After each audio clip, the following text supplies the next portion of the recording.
Un espacio dirigido a la reflexión y análisis sobre el magisterio social de la Iglesia. Un panel de altura que discute la realidad actual guiado por los documentos magisteriales. Los expertos ya están listos para arrancar tu programa Iglesia, Estado y Sociedad. Saludos, bienvenidos al programa Iglesia, Estado y Sociedad. Este espacio donde desde el Instituto de la Doctrina Social de la Iglesia, semana tras semana, les traemos temas de actualidad, temas importantes para nosotros como sociedad y temas importantes para la Iglesia. Y nos acompaña en el día de hoy una invitada que estamos a punto de hacerla formar parte del panel permanentemente, porque la hemos tenido ya en varias ocasiones, que es la doctora Ada Quercado Robles, nuestra directora de la Clínica Interdisciplinaria de Servicios a la Comunidad. Ada, gracias por estar aquí con nosotros. Gracias a ustedes, buenos días y como siempre en la mejor disposición de poder colaborar. Y me acompaña don Fernando José Pacheco Ibalcourt, mi compañero de panel. Fernando. Aquí estamos. Saludos a todo el público que se da cita siempre en este espacio. Agradecemos a la doctora Quercado por acompañarnos, al público, exhortarle a que esté muy atento con este tema de trascendencia mundial, donde genuinamente, si nosotros nos enfocamos, esa es mi opinión y entiendo que la compartimos nosotros, si nos enfocamos en nuestra niñez y en ese trato, en esa crianza, vamos a tener mejores resultados como humanidad, vamos a crecer y vamos a resolver muchas controversias que aquejan el día a día. Así que bienvenido. Eso es así, Fernando, porque el tema que tenemos para nuestro público en el día de hoy es lamentable que tengamos que estar de nuevo hablando del asunto, pero las circunstancias nos obligan a así hacerlo. Es el tema de la violencia en todos los sentidos, pero particularmente en Puerto Rico, que se ha convertido en una epidemia, el asunto de la violencia eh, en la pareja, ¿verdad? Y lamentablemente la mayoría de los agresores son hombres, eh, en la inmensa mayoría de los casos, y hemos tenido casos muy lamentables a lo largo de nuestra historia, y esta semana pasada, pues, como dirían allá en el Guamá donde yo me crié, botamos la bola, ¿verdad? Una semana trágica en ese sentido. Pero tenemos la violencia no relacionada a la violencia de pareja, la violencia criminal, ¿verdad? La violencia contra los ancianos.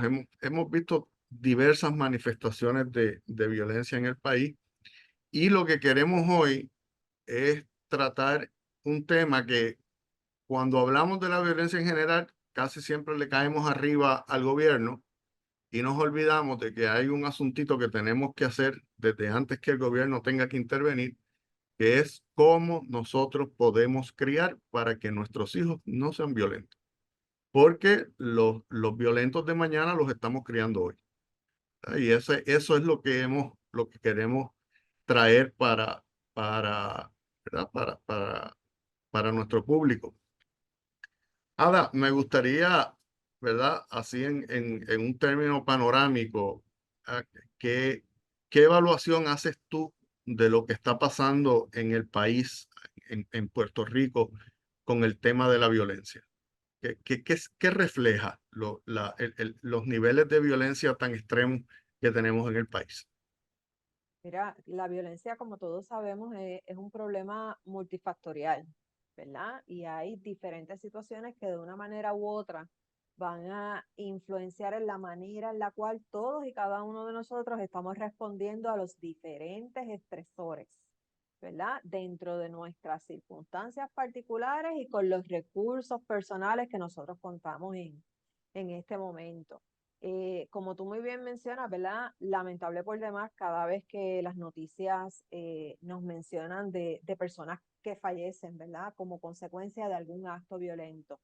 Y entonces no es solamente el que la discusión genere, se pudo prevenir, no se pudo prevenir, el gobierno pudo hacer más, no pudo hacer más, sino es más bien entonces cómo le vamos a dar una mirada a todo esto que está sucediendo y cómo todos y cada uno de nosotros nos vamos a comprometer a asumir algún rol proactivo dentro de nuestra sociedad para tratar de qué, de minimizar y erradicar todas y cada una de estas lamentables situaciones. Mis condolencias para todas las familias que han perdido alguna mujer, ¿verdad? Víctima de violencia de género, que es una de las situaciones que entiendo que para Israel genera, ¿verdad? El tema de este programa. Yo venía pensando esta mañana, wow, es que simplemente el hecho de ser mujer me está poniendo a mí en una posición de riesgo. Y entonces, ¿cuántas mujeres deben estar pensando tal vez lo mismo que yo estoy pensando? Aclarando que yo no estoy en una situación de riesgo, pero simplemente el hecho de ser mujer me está colocando en esta posición y ustedes que son hombres los puede colocar en una posición de qué? De que en algún momento se pueda perder el control, de que en algún momento, ¿verdad? No puedan reaccionar de la mejor manera posible y hasta de una manera inconsciente puedan incurrir en algún tipo de maltrato, ¿verdad? Que por lo que conozco de ustedes dos entiendo que eso no va a suceder, ¿verdad? En este momento. Pero yo creo que la mirada debe ser de verdad qué nosotros podemos hacer. Y yo escuchaba a alguien en uno de los noticiarios, no es momento de echar culpas ni identificar qué falló, qué no falló.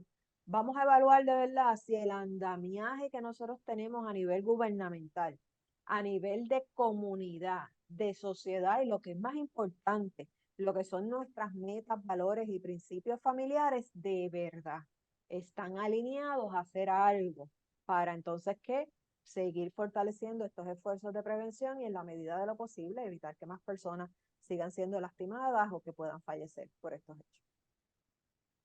Ada, mucho se ha dicho en Puerto Rico y obviamente tú nos puedes dar de primera mano esta información, que el índice de violencia tan alto en el país ciertamente está relacionado con un problema de salud mental generalizado que no queremos reconocer y tampoco queremos atender. ¿Qué ustedes ven allí en la clínica? ¿Qué están viendo? ¿Cómo se ha ido deteriorando progresivamente la salud mental de los puertorriqueños o es una falacia o una forma simple de tratar de explicar el problema? Mira, salud mental tiene que ver con todos los recursos con los que cuenta cada ser humano para poder manejar los diferentes estresores, las diferentes situaciones que nosotros vivimos en nuestro día a día.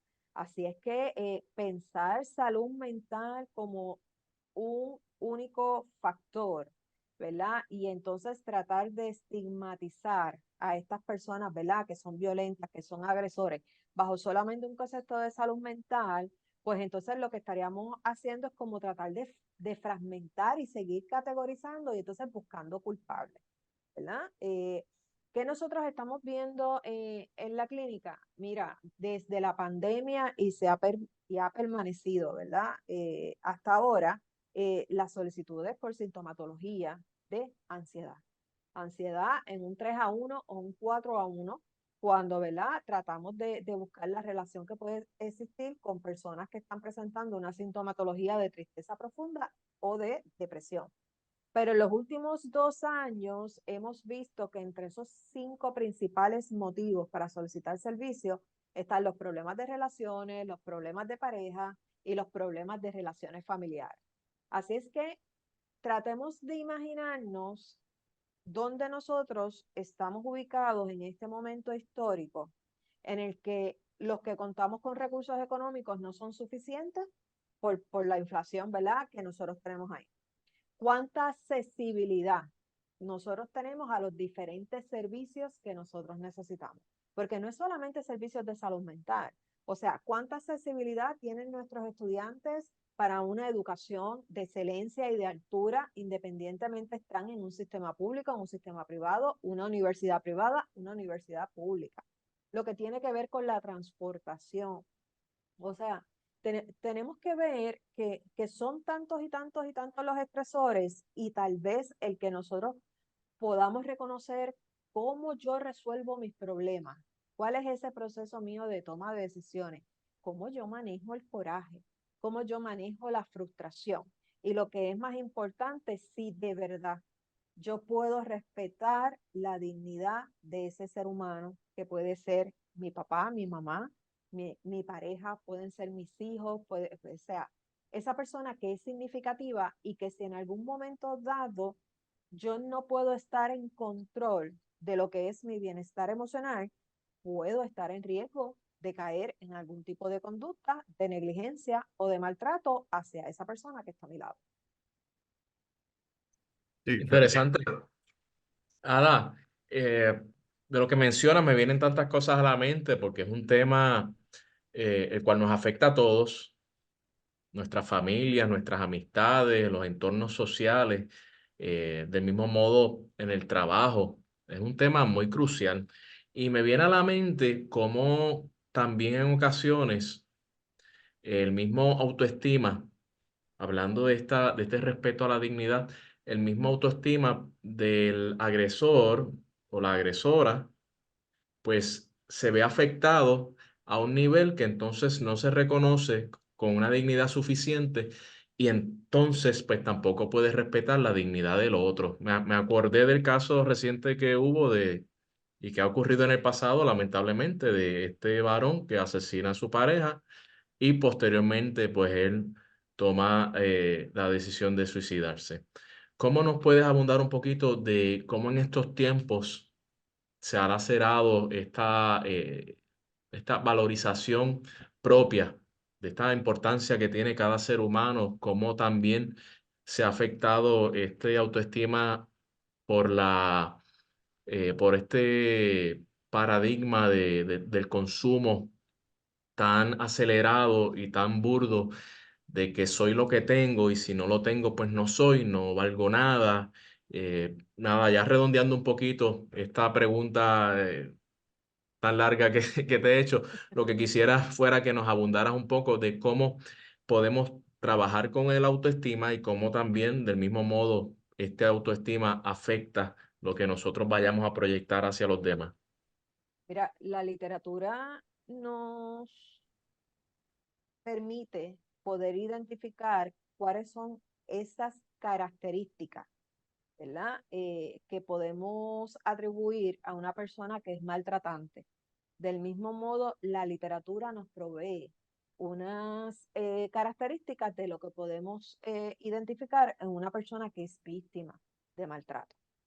Y entonces, a veces pensar que una mujer se queda en una relación porque quiere quedarse en esa relación, vuelvo nuevamente, sería como tratar de trivializar el tema. Es lo que conocemos, ¿verdad? Como el síndrome de la mujer maltratada.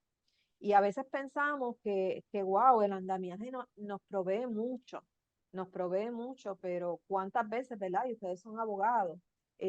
Muchas veces lo que dicen los fiscales, o sea, tenemos el caso, la persona que es víctima está preparada y de momento decide retirarse de ese caso. De momento decide que no va a poder continuar. Y entonces, del mismo modo, cuando una persona decide presentar una denuncia para ver si procede o no una querella, una orden de protección, cuando se acerca a ese cuartel a buscar esa orientación, entonces, ¿cuánta preparación tienen esos oficiales para nosotros poder, ¿verdad?, trabajar con estos casos? Y hemos avanzado muchísimo y algunas personas van a poder decir, pero wow, todavía nos falta. Pues claro, claro que nos falta. Y tal vez una consideración dentro de esta ecuación podría ser, o sea, nos hemos acercado a preguntarles a estas personas que son víctimas, ¿por qué han permanecido en esta relación? Nos hemos detenido a pensar cuáles son los recursos que a ellos les hacen falta para de verdad poder sostener unas decisiones que toman, porque por seguridad decimos, pues la mujer la vamos a mover con sus hijos a un albergue. Hemos trabajado con el impacto psicológico, emocional que conlleva a una mamá con sus niños el tenerlos que remover de su ambiente porque es necesario para hacer la protección. Y entonces, del mismo modo, ¿cuántas familiares inmediatos tal vez se sienten hasta cansados porque han tratado de advertir, han tratado de orientar, han tratado de ayudar y ver que esa persona que es víctima, por diferentes razones, no se puede mover de donde se mueve? Así es que el problema es bien complejo porque cada víctima es un caso único. Y es un caso bien complejo porque cada maltratante es un caso que es único. Así es que yo me atrevería a decir, y es mi humilde opinión de Ada Quelcado Robles, o sea, si vamos a hacer estos análisis de verdad, ¿qué es lo que tenemos? ¿Qué es lo que está funcionando? ¿Cuáles son las áreas, las estrategias, las técnicas, los servicios que necesitamos fortalecer? Pero para mí sería bien importante dónde yo puedo accesar esta información que me falta de las víctimas, de los maltratantes, para entonces ver si de verdad todo este andamiaje está alineado a la necesidad actual de Puerto Rico 2024. Ada, a mí me viene a la mente de lo que estamos dialogando. Había una psicóloga hace mucho tiempo atrás que tenía un programa televisivo y ella mencionaba que los hombres éramos analfabetas emocionales.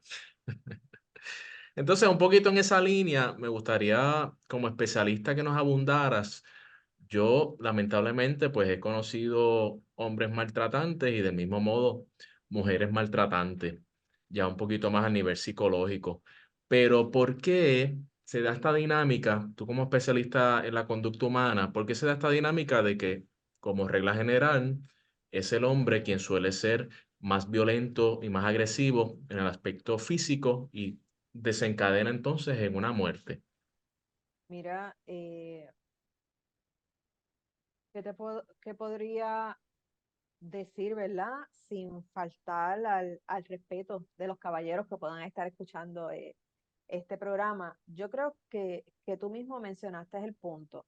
Nosotros como sociedad tendemos a separar y a categorizar lo que significa ser mujer, lo que significa ser hombre. ¿Cuál es el rol de la mujer? ¿Cuál es el rol del hombre? ¿Cuál es la expresión emocional que socialmente está permitida a la mujer? ¿Cuál es el rol emocional que se espera, verdad, que tenga el hombre? Y así es que el patriarcado, el machismo, en muchas ocasiones ha estado definiendo lo que es cada una, ¿verdad? De todas estas circunstancias. Vuelvo y repito, hemos avanzado muchísimo como sociedad, hemos avanzado muchísimo, pero sabemos que hay unos patrones de crianza, sabemos que hay unas necesidades a nivel emocional. Yo no me atrevería a decir que el hombre es una alfabeta emocional, ¿verdad?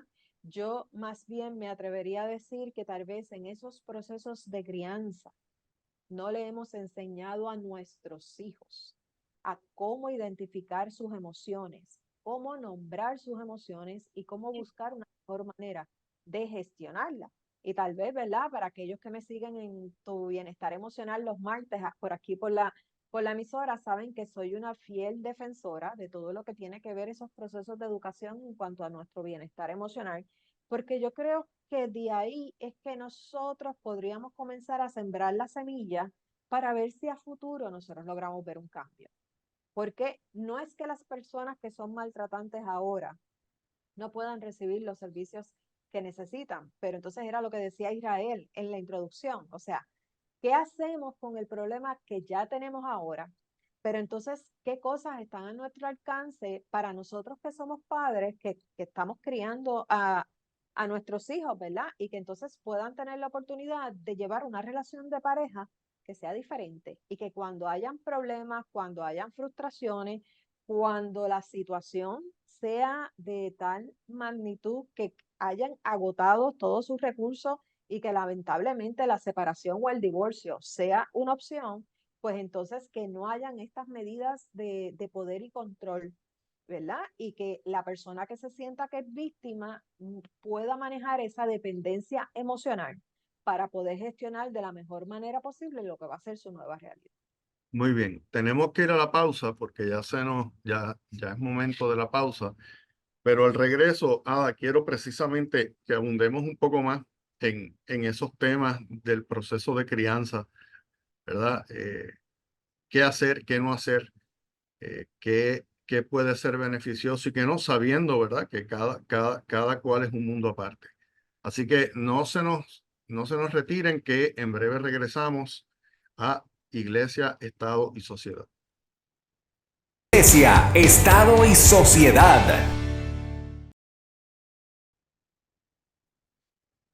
Bienvenidos al segundo segmento del programa Iglesia, Estado y Sociedad. En el día de hoy dialogamos con la doctora Ada Quercado Robles sobre el tema de la violencia entre parejas, el maltrato y cómo como sociedad podemos atender el asunto de manera efectiva, y hemos querido enfatizar en este programa los aquellos aspectos que tienen que ver con la crianza de los niños, ¿verdad? Porque, como dije cuando comenzó el programa, a los maltratantes de mañana probablemente los estamos criando hoy. Entonces, necesitamos atajar ese ciclo para poder ponerle un fin. Y antes de irnos a la pausa, le mencionaba a Ada que quería que enfatizáramos más ahora en este segundo segmento, en ese aspecto de la crianza. Ya tú nos hablaste un poquito de la asignación de roles al hombre y a la mujer, y qué le está permitido al hombre y qué no le está permitido a la mujer y viceversa. Eh, me gustaría que nos abundaras un poquito más en ese proceso, porque quizás es algo que hasta inconscientemente como padres lo estamos haciendo, y ¿verdad? Debemos ser conscientes para poder mejorar nuestros procesos de crianza, si es que en algo estamos fallando. Yo creo que tal vez algo que deberíamos considerar es primero vamos a hacer una autorreflexión. Vamos a tratar de ubicarnos cuando nosotros éramos pequeños y nuestros padres nos estaban criando.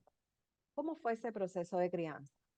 Número dos, ¿cómo era la relación entre ellos como pareja?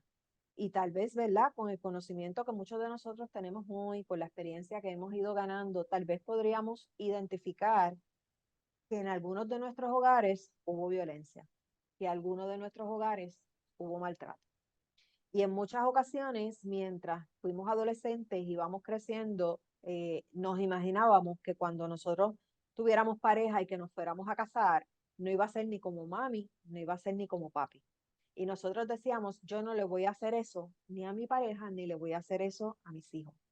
Y entonces cuando por fin llega esa persona, que es la persona ideal con quien decidimos conformar lo que va a ser nuestra vida de familia, ¿cuántas veces nosotros no nos hemos dado cuenta de que estamos hablando como mami, cuando siempre dije que no iba a hablar como mami? Que mi pareja se parece muchísimo a como era mi papá, cuando muchas veces dije yo no quería casarme con una persona que fuera como mi papá. Y entonces también como cuando estamos disciplinando, cuando estamos tratando de que nuestros hijos empiecen a desarrollar esa visión de mundo, estamos repitiendo los mismos patrones que nosotros vivimos. Miren, nosotros no nacemos con un libro, ¿verdad? Y nosotros no tenemos una guía de cómo ser el mejor ser humano. Los que somos católicos, pues sabemos, ¿verdad? Que tenemos unas bases, tenemos unas creencias, ¿verdad? Y tenemos esa dirección espiritual que nos lleva poco a poco a irnos a acercarnos más a qué? Al modelo por excelencia, que es la Sagrada Familia. En el proceso cometemos errores, en el proceso cometemos equivocaciones. El problema no está en que cometemos el error. El problema está cuando no nos sentamos a evaluar qué fue lo que sucedió. ¿Por qué expresé lo que expresé? ¿Por qué reaccioné de la manera que reaccioné? Y si de verdad lo hice de la mejor manera posible. Y a lo mejor yo a mi conciencia, que es lo que muchas veces sucede con las personas que son maltratantes, en ese autoanálisis, como es un autoanálisis totalmente subjetivo, es solamente lo que piensa la persona. Pero cuando yo de verdad quiero saber si estoy o no en una relación saludable, si de verdad yo estoy aportando a lo mejor de ese otro ser humano con quien yo escogí hacer mi vida, pues yo necesitaría saber cómo esa persona también lo está percibiendo. Y yo creo que eso es algo que a nosotros todavía necesitamos poderlo trabajar en nuestras vidas. El que pueda haber esa escucha activa, el que de verdad podamos sentir esa empatía. Para que ocurra una situación de maltrato, necesitamos tener una persona que esté bien consciente que tiene el poder sobre la otra y que haya otra persona que tenga algún tipo de dependencia hacia esa necesidad. Por eso es que ocurren las situaciones de maltrato. Y hasta que esta persona que es víctima, que tiene esta dependencia, no logre empoderarse a sí misma, no va a poder tomar las decisiones que necesita tomar para garantizar no solamente su seguridad, sino en muchas ocasiones la seguridad de sus hijos, de sus padres y de sus familiares inmediatos. Por eso es que yo digo que es un problema sumamente complejo, es un problema que es multifactorial. No lo podemos ver solamente desde el punto legalista, de estar penalizando, de criminalización. No, como insiste mucho Fernando, insiste mucho Israel, ¿dónde está ese componente psicológico? ¿Dónde está ese componente emocional? Y si de verdad nosotros estamos entendiendo lo que es el síndrome de la mujer maltratada y lo que es esa necesidad a nivel emocional y psicológica que viven todas las víctimas de maltrato en Puerto Rico. Fernando, ¿tienes alguna? Ada, sí, sí, sí. Yo que estoy criando tres varoncitos y como tú dices, uno trata de dar el máximo, uno, pues claro, como cristiano, pues busca a ese modelo perfecto que es Jesús y la Sagrada Familia, pero siempre en la marcha. Creo que me identifico como tú bien mencionas, uno hace esa autorreflexión y hay acciones que uno dice, contra, espérate, esto tal vez pude haberlo hecho de una mejor manera, esto tal vez se asemeja a cómo me criaron y debo entonces, como tú dices, uno replantearse ciertas acciones que uno toma ya en automático porque uno tal vez recibió ese insumo en la forma en que criaron a uno. Así que me parece muy importante esa autorreflexión, ese diálogo y del mismo modo tener uno esa valentía y del mismo modo humildad de poderle preguntar a la pareja de uno cómo voy, cómo te sientes, qué te parece esto. Entonces uno estar dispuesto a recibir, pues en ocasiones, pues esa crítica constructiva de que hay cosas que se pueden hacer mejor, siempre hay cosas que se pueden hacer mejor. Y en esa línea, pues me gustaría si pudieses abundar, que te mencioné que yo estoy criando tres varoncitos y una preciosa hembra que papá Dios me regaló hace poco. Pero entonces estos tres varones que eh, son fuertes, son traviesos, pero son amorosos del mismo modo, pues me gustaría si tú pudieras dar algunos puntos clave, aunque sabemos, como bien mencionas, no hay un libro exacto para la crianza, pero algunos puntos clave que uno debe transmitirle a los hijos para que se críen de la mejor manera posible en el sentido de que sean tolerantes, de que puedan expresar sus sentimientos, de que puedan sobre todo, como mencionas, identificarlos para entonces que puedan ser hombres de bien. Lo primero es preguntarnos si nosotros estamos modelando en nuestra vida diaria lo que nosotros queremos que nuestros hijos aprendan. Porque nosotros le podemos hablar 20 cosas, pero a ellos lo que se les va a quedar es lo que ellos están viendo, que nosotros estamos haciendo en nuestro diario vivir. ¿Verdad? Lo primero que yo diría es reconocer la individualidad de cada uno. Todos y cada uno de nosotros, yo digo, nacemos con un chip y ese chip determina lo que va a ser nuestra personalidad. Nuestros padres nos van a ayudar a ir moldeando esa personalidad, ¿verdad? Y lo que esperamos es que no nos lleven a cambiar drásticamente quiénes somos, ¿verdad? En cuanto a lo que significa ser persona. Que nosotros podamos desarrollar una buena autoestima y un buen autoconcepto. Una autoestima quiere decir que nosotros siempre estemos seguros de nuestro valor como persona y el autoconcepto lo que me define a mí como persona.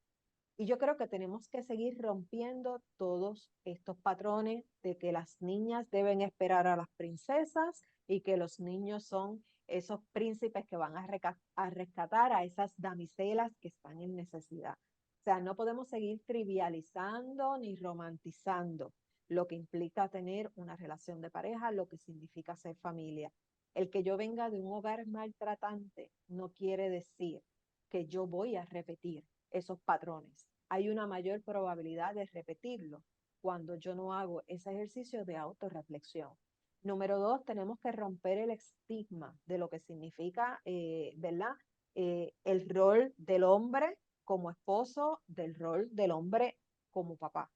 Muchas veces, ¿cómo es que lo visualizamos y se lo repetimos a nuestros hijos? Él es el proveedor, él es el que pone el orden, él es la persona que es fuerte, es la que toma las últimas decisiones y lo que dice él es ley y orden. Y entonces, ¿qué es la mujer? La mujer es la que calma, la mujer es la que busca mediar, la mujer es la que busca mantener el balance, es la que va a ser mucho más emocional y que los hombres no deben expresar lo que están sintiendo, ¿verdad? En sus diferentes situaciones. Así es que hay que romper con un sinnúmero de mitos, hay que romper con un sinnúmero de patrones, que necesitamos una mayor atención a la salud mental. Sí necesitamos una mayor atención a la salud mental, pero esa mayor atención a salud mental no va a ser, ¿verdad? Lo que va a solucionar nuestro problema. Tenemos que combinar todo lo que ya nosotros tenemos.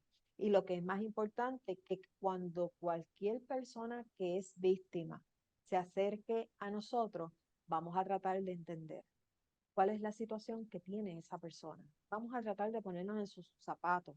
Vamos a tratar de no juzgar, vamos a tratar de no criticar, de no pensar que lo estás buscando, de pensar que te hemos dado todas las alternativas y que tú no las estás escuchando.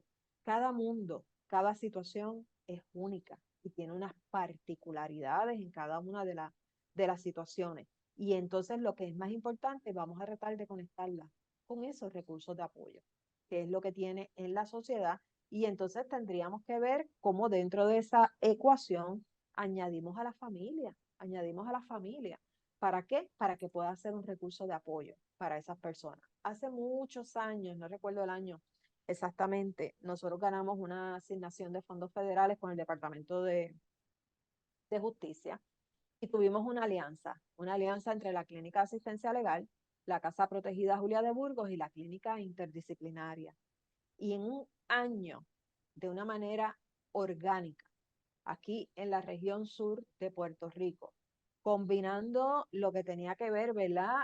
Los albergues proveyendo el servicio que necesitaban esas víctimas y sus niños, asistencia legal proveyendo ese asesoramiento, esa orientación, en algunas ocasiones esa representación, y nosotros en la parte que tiene que ver con salud mental. ¿Qué nosotros hicimos? ¿Qué fue algo novedoso de ese proyecto que se llamó Portal de la Esperanza? Que en la medida que las víctimas recibían servicios de apoyo emocional, sus hijos también estaban recibiendo servicios a nivel individual. Cuando esas víctimas tenían esas reuniones grupales para poder trabajar ciertas cosas, ¿verdad? A nivel confidencial con ellas, nosotros teníamos a los niños por grupos de edades también trabajando a nivel de grupo, tratando de fortalecerlas. Y yo creo que fue un esfuerzo de la Pontificia Universidad Católica, que fue un esfuerzo que fue bien exitoso. ¿Por qué? ¿Y por qué es que yo digo de manera orgánica?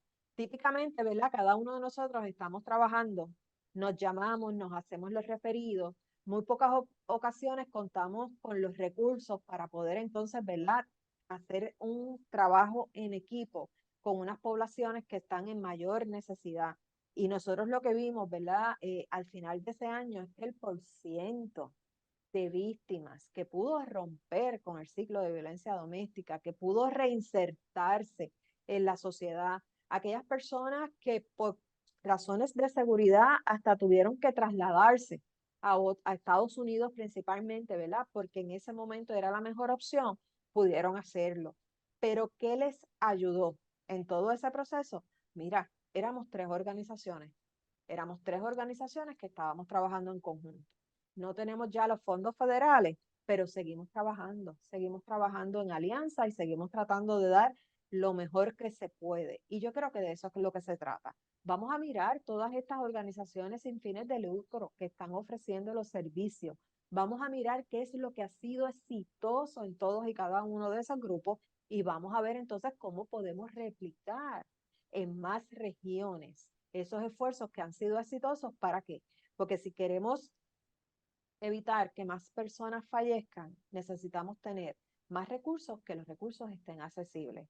Y si queremos entonces ver cómo estamos llevando estos patrones de crianza, pues entonces vamos a seguir promoviendo esfuerzos de disciplina positiva, de cómo entonces poder gestionar mejor lo que es esa expresión de las emociones y lo que es más importante, que yo estoy haciendo para romper los patrones que llevo conmigo desde mi crianza en mi familia.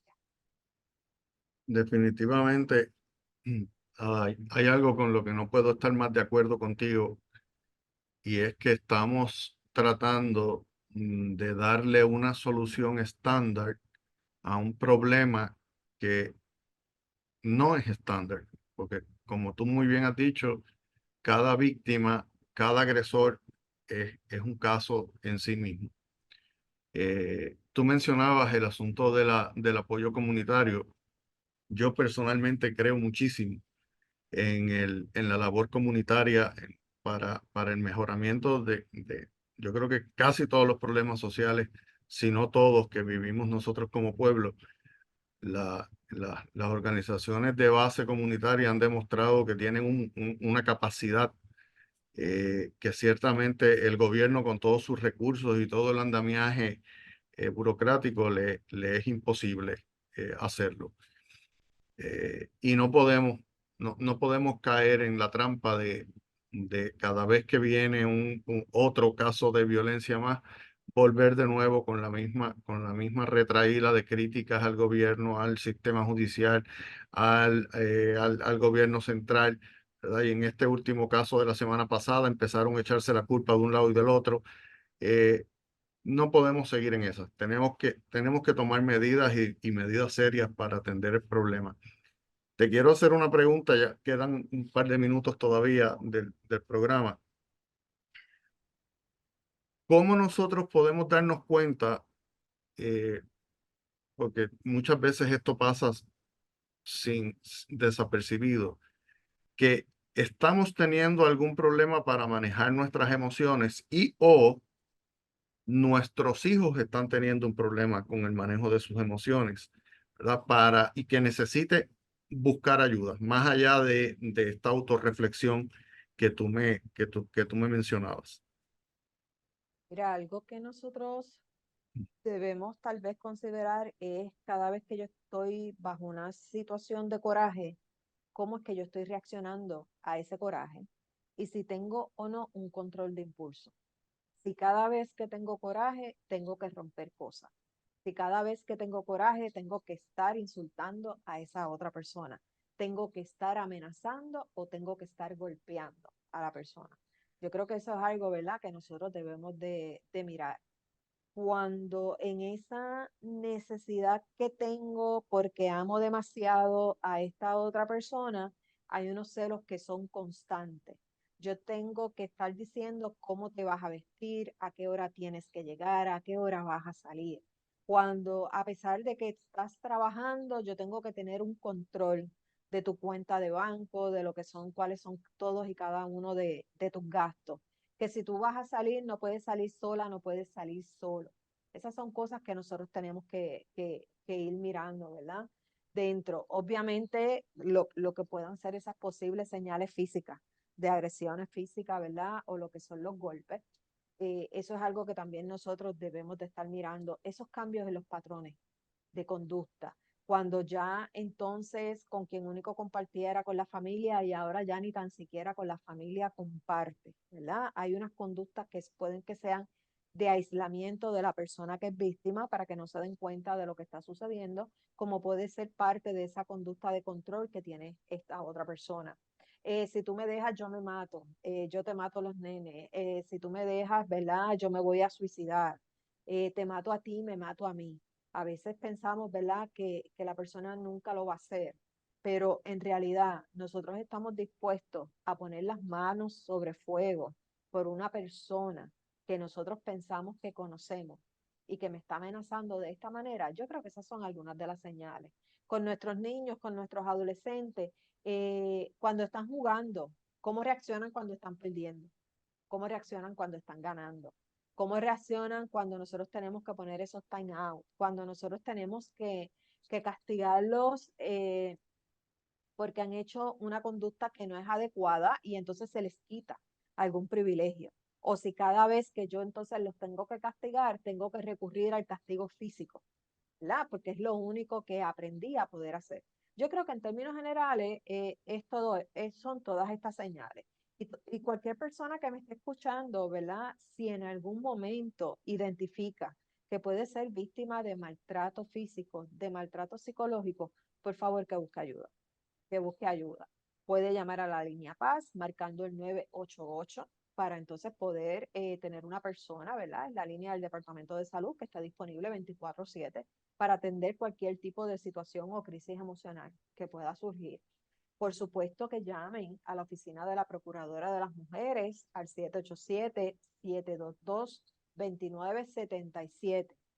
Si está en una situación de riesgo inminente, llame al 911. Y si en algún momento cuando está haciendo esta reflexión necesita salir de su hogar y necesita, ¿verdad?, recibir una orientación, que se mueva al cuartel más cercano, que le quede a su residencia para que entonces, ¿verdad?, esos oficiales evalúen cuál es la situación y entonces se pueda activar este andamiaje.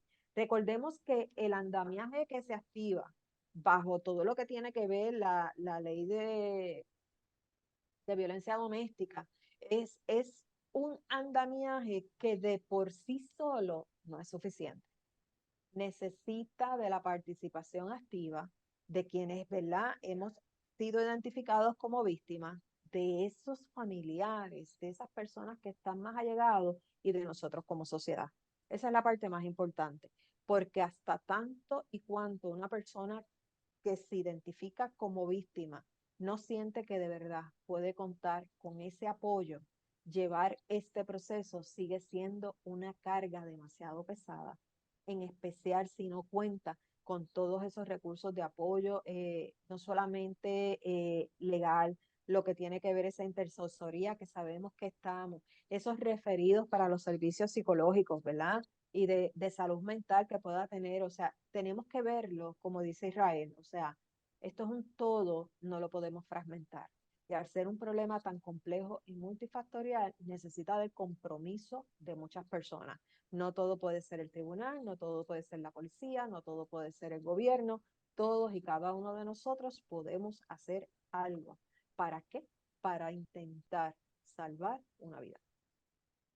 Gracias, Ada. Fernando, un comentario final.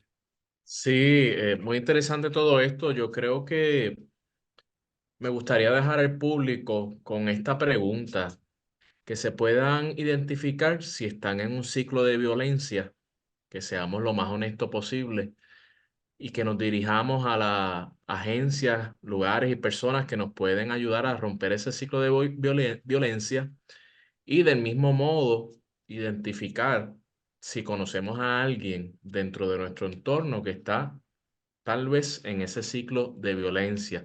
No normalizarlo, no hacernos de la vista larga, nos toca a todos.